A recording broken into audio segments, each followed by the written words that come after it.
ಆಗಿನ ನಮ್ಮ ಬಿಜೆಪಿ ಅಧ್ಯಕ್ಷರು ಯಾರು ಅವರು ಮಂಗಳೂರದವರು ನಳಿನ್ ಕುಮಾರ್ ಕಟೀಲ್ ಅವರು ಇವರು ಎಲ್ಲರೂ ಪಾಪ ರಾತ್ರಿ 3 ಗಂಟೆವರೆಗೆ ಅಮಿತ್ ಶಾ ಮನೆಯಾಗ ಇದೀವಿ. ಅದಕ್ಕೆ ನಾನು ಹೇಳ್ತೀನಿ, ಇವತ್ತೇನ 2CD ಸಿಕ್ಕಿದ್ರೆ ಅದು ನರೇಂದ್ರ ಮೋದಿಯವರು, ಅಮಿತ್ ಶಾ ಅವರು, ಅದೇ ರೀತಿ ಶೋಭಾ ಕರಂದ್ಲಾಜೆಯವರು, ಬೊಮ್ಮಾಯಿಯವರು, ನಾವೆಲ್ಲ ಹೋರಾಟ ಮಾಡಿದವರು ಯಾರು CC ಪಾಟೀಲ್ರು, ನಾನು ಗಟ್ಟಿಯಾಗಿ ನಿಂತವರು. ಕೆಲವೊಂದು ಮಂದಿ ಇದು ಹವಾ ಭಾಳ ಚಲೋ ಆಗೋಣನೇ ಅವಾಗಿನಿಂದ ನಾವು ಪಂಚಮಸಾಲಿಗಳ ಹೀರೋಗಳು ಬಂದರು. ಸರ್, ಅಲ್ಲ ಈಗ ಸರ್ಕಾರ ಏನಾದರೂ ಈ ಏನು ಲಿಂಗಾಯತನ ಹೊಡೆಯುವಂತಹ ಹುನ್ನಾರ ನಡೆಸಿದೆ ಅಂತ, ಯಾಕಂದ್ರೆ ಜಾತಿ ಜನಗಣತಿ ಸಂದರ್ಭದಲ್ಲಿ ಅಲ್ರಿ ಅಂಥ ಮೂರ್ಖ ಸರ್ವೆ ರೀ.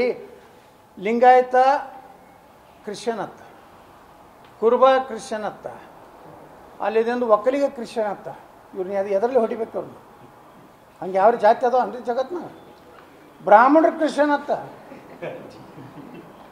ಹೋಗಿ ಕಪಾಳಿ ಹೊಡಿಬೇಕು. ಅಯೋಗ್ಯ ನನ್ನ ಮಗ ಯಾವ ಮಾಡ್ಯಾನಲ್ಲ, ಆಯೋಗದವ ಲೋಫರ್ ನನ್ನ ಮಗ. ವ್ಯವಸ್ಥಿತವಾಗಿ ಹಿಂದೂ ಸಮಾಜ ನೀವು ಬರೀ ಲಿಂಗಾಯತ ಅಲ್ಲಕ್ಕೆ ಹೋಗ್ಬೇಡ್ರಿ.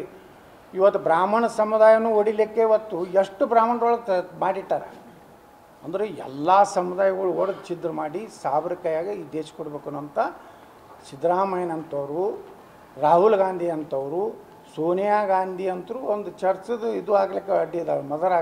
ಮದರ್ ತೆರೆಸಾ ಇದ್ದಂಗೆ ಹಾಂ ಅಂಥವ್ರು ಕೂಡಿ ನಮ್ಮ ಧರ್ಮ ಹೊಡಿಲಕ್ಕೆ ಬಂದಾರೆ. ನಾ ಎಚ್ಚರಿಕೆ ಕೊಡ್ತೀನಿ ಸಿದ್ದರಾಮಯ್ಯನವ್ರಿಗೆ, ಇದನ್ನು ತಕ್ಷಣ ಈ ಜನಗಣತಿ ಬಿಡಬೇಕು. 400 ಕೋಟಿ ರೂಪಾಯಿ ಹಾಳು ಮಾಡ್ಯಾರೆ ಕರ್ನಾಟಕದ. ನೀವು ಏನಾದರೂ ನೋಡ್ರಿ, ಕುರುಬರ ಕ್ರಿಶ್ಚಿಯನ್ರು ಅದಾರೆ, ತನ್ನ ಜಾತಿನೇ ಖಬರಿಲ್ಲ. ಇಂಥ ಅಯೋಗ್ಯತನ ಇಟ್ಕೊಂಡಿವ್ರು. ನಿನ್ನೆ MB ಪಾಟೀಲ್ರು ಭಾಳ ಜಗಳ ಆಡಾಡ್ತಾರೆ, ಸುದ್ದಿ ಬತ್ತು ನನಗೆ. ಅವರು ಸಹ ಲಿಂಗಾಯತರು ಹೊಡಿಬೇಡಿರ್ತಾರೆ, ಹುಷಾರಿರ್ತಾರೆ ಅಂತ. ಅಂದರೆ ಗಟ್ಟಿ ಯಾರು ಮಾತಾಡಬೇಕು. ನನ್ನ ಪಾರ್ಟಿದ್ರು ನಾ ಮಾತಾಡಿಲ್ಲ, ಯಡಿಯೂರಪ್ಪ ಭ್ರಷ್ಟ ಅಂತೇಳಿ ನೀವು ಅದಕ್ಕೆ ಹೊರಗೆ ಹಾಕ್ಯಾರ. ಏನು ನಂದೇನು ಮಾಡಂಗದ? ಈಗ ನೋಡಿದ್ರಲ್ಲ ರಾಜ್ಯದಾಗ ಗಾಳಿ ಹೆಂಗೈತೆ, ಹಿಂದೂ ಬುಲ್ಡೋಜರ್ ಗಾಳಿ ಎಲ್ಲ ಕಿತ್ಕೊಂಡು ಹೋಗ್ತಾರೆ JCB ಒಳಗೆ. ಈಗ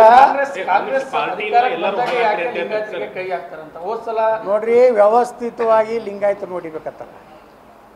ಲಿಂಗಾಯತರದ್ದು ಒಂದು ದೊಡ್ಡ ಶಕ್ತಿ ಇದೆಯಲ್ಲ, ಇವತ್ತು ಕರ್ನಾಟಕದಲ್ಲಿ ರಾಜಕೀಯ ಒಂದು ದೊಡ್ಡ ಶಕ್ತಿನೂ ಒಂದು ಹಿಂದುಳಿದ ವರ್ಗ, ಒಂದು ದಲಿತ ವರ್ಗ, ಒಂದು ಲಿಂಗಾಯತರು, ಒಕ್ಕಲಿಗರು.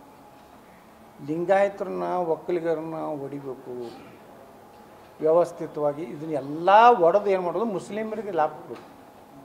ರಿಸರ್ವೇಷನ್ ಕೊಡ್ಲಿಕ್ಕೆ ಬರ್ತೈತೇನ್ರಿ ಮುಸ್ಲಿಮರಿಗೆ? ಅವ್ರ ಕಾಂಟ್ರಾಕ್ಟ್ನಲ್ಲಿ ನೀವು ರಿಸರ್ವೇಷನ್ ಕೊಡ್ತೀರಿ, ಆಚೆಗೆ ಆಗೋದಿಲ್ಲ. ಅಂದರೆ ಉಳಿದ ಹಿಂದುಳಿದ ಸಮಾಜಗಳಿಗೆ ಏನು ಕೊಡ್ತೀರಿ ನೀವು?